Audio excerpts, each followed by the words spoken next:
Hello, so I have a new painting video and voiceover.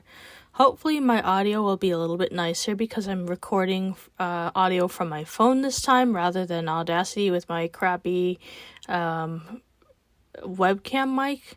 So yeah, this time I'm going to be painting Kingpin, and I know what I said about pencils earlier in my previous video where I said I don't trust like that.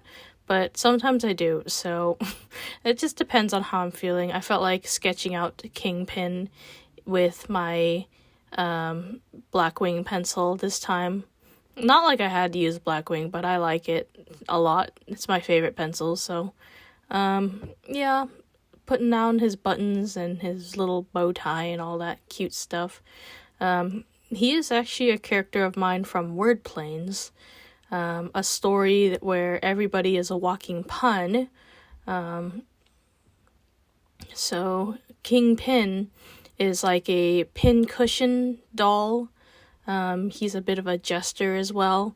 And he's also the leader of the plush mafia, I guess, that's going on. That goes on in Word Planes. I don't know what kind of crime they commit, actually. I'll be honest. But he's just like a leader of a gang. I guess it's like a gang of plush and fabric and sewing themed characters. Like one of his most loyal is Barb, who is a little ragdoll. She used to be named Ragdoll, I think, but I want to save that name for, like, a cat, because I think that would be a cute pun, like a plush cat named Ragdoll. Yeah, so he is, I don't think he's so much evil as so much, like, a jerk. One of the main things that he does is he steals Mama Q's walking stick, which is the Q stick. Mama Q being a prominent figure in Word Planes, she owned a bar. I think she still owns it, but she owns a bar, and she is a really big deal in Word Planes. She has, like, I think 15, 16, however many, like, cue balls there are. She has that many children. Let me, like, find out, actually. I can look at that really quick and see how many children she actually has. But, yeah, she's got 15 children, and they're all a handful. She inherited the cue stick from her family. It's like a huge family heirloom, and it's supposed to be passed down to her children as well. And it's sort of like a very lucky, like, it's a very lucky item, and it kind of turns people's luck. And when I say luck, I mean it can be good luck or bad luck, but whoever has it has control over luck, basically. So the problem is that it's not supposed to be in Kingpin's hand, and he stole it somehow because he's a jerk, and he wanted it so that he can use it for his nefarious purposes or whatever. The one who's actually later on inherits the Q stick and has it, her name is Lucille, or as she's known later when she's an adult, she is Lady Luck. She is the number 13 cue ball. Not cue ball, but billiard ball. And she basically is like the controller of luck. So she becomes very prominent, just like her mother later on. And I think Kingpin at that point would be much older. He's kind of like a young man here. I wouldn't say very young. I'd say he's like probably in his 30s, but that's pretty young still. When Lucille grows up, she'll probably be like in her 20s and 30s as well, and he'll be like in his 50s and 60s. So he'll probably still be around and kicking when she comes into her own, and they'll probably have some mad beef. And I think that's really cool. That's really awesome. Have some story plot going on in Word Planes. I don't think I've ever explained Word Planes very well on this channel.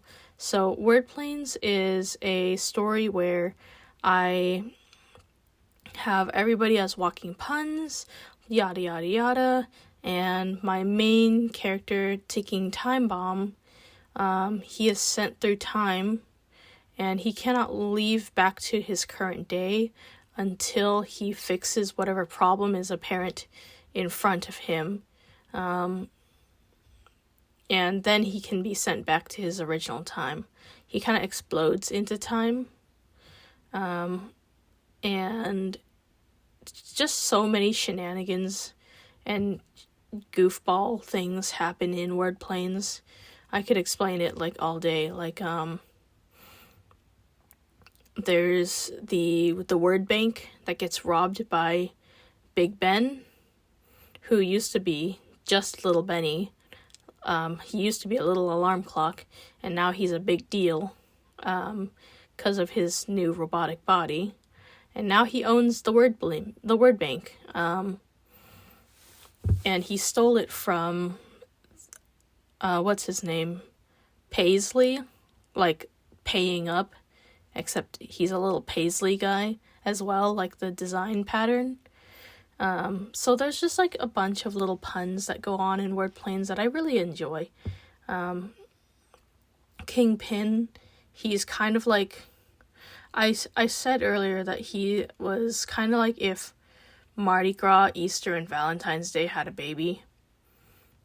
He's kind of very festive and very, I think festive is a good word for him, and very like fruity. He's very, what's the word? He's so camp. He's so extra, and I like it a lot. I'm just laying down most of my base colors here, and I like using these paints a lot. I really do. They're kind of really fun. And also this sketchbook is like one of those cheapo watercolor sketchbooks from Amazon where the paper is like ludicrously thin for watercolor paper standards. I'm a bit of a snob when it comes to my art supplies. Like, I really like good quality stuff. So, this paper I find is not offensive for this watercolor. Like this certain like Gansai Tambi colors. It's not terrible, you know. I like to use it because I like to layer it on top of itself anyways. So anything like gouache or Gansai Tambis where you don't have to worry about the quality of the paper so much because you're layering it on top of each other, I like to use for this. Also, this is like kind of like my whatever sketchbook, so I kind of just put whatever in there. It doesn't have to be anything fantastic. So, yeah, there's just like some paintings that I really like in here though, because it's nice to zone out and like not worry about using up something expensive. Although I've kind of kicked that feeling a long time ago of using up expensive items, because I think that's kind of bull, you know. It's kind of BS that you feel like you can't use up an art supply because it's so expensive. Well, it's a tool that's meant to be replaced, you know. You can't just like be a coward about it. You have to go into it headstrong and just use it. And I always think like, if I use something up, then I can get a new one. Like, if I use up a sketchbook, then I can get a new one, and then I can put more stickers on it and use more stickers. And that's always a great motivation to like use up my sketchbooks. I should also go through my other sketchbooks as well. I should do a sketchbook tour sometime. That'd be really fun. Or like a couple of them. I do have some old sketchbook tour videos that I uploaded to my Google Drive. But they're kind of private, or at least like, yeah, they're a little bit private, so they're not really shared on YouTube or anything. I should like do an updated refresher video on those. But yeah, adding the pink and all that to his stuff. I find that I did not layer on this as much as I did, or like do a lot of blending. I think it's because there's so much patterning on him that I just decided not to mess so much. But I did for like this bow tie here, or you see there's not a whole lot of detail. I love adding details just to like muck them up again and then like re-add them later. I don't know. It's like an underpainting that disappears. Yeah, what else do I have to say about word planes and Kingpin? Kingpin fun facts. I created him years and years ago, and let me try to see what year I actually made him up in, because it was quite a while ago. It was when I was still in high school, I know that for sure. Let me look through my DeviantArt, which is like my Bible for my word planes characters. I really need to add word planes to my Toy House account, because it's so like important to me. I really like it. Okay, so let's see. Kingpin was invented in 2014. So that's nearly 10 years ago. He looked a little bit different. He looked a little less jestery and more suit and tie-ish, if that makes sense. But I decided to embrace the jester in the Mardi Gras theme because I thought it was cute, and I think I'm right for that. I tried to follow his color scheme closer in here, and I kind of wish I didn't, actually. Like, I wish I went nuts with the colors like I did with the phase painting that I did last on this channel, but I did not. I just decided to go with what he's supposed to look like, because, I don't know. The last time I drew him was with my Marvin's Magic markers, which are basically like these color changing markers, like the as seen on TV markers that you've already seen in your childhood if you grew up in like the 2000s. And it was really fun. I should post that somewhere, but I just did a little doodle of him with those, and his colors were like all over the place because of the markers, and I thought that was really fun. Let's see. I am adding his checkers here. I think the checkers are really fun. I think they add a lot, and they also make him a bit of a pain to draw, especially continuously. I remember when I made his original reference, what I did was I made a checker pattern, and then I overlaid it like with a clipping layer over his like outfit, which made things easier, but I didn't want it to look flat. So what I did was I warped the patterning around, and that honestly is also a pain. I think if I were to animate him, because I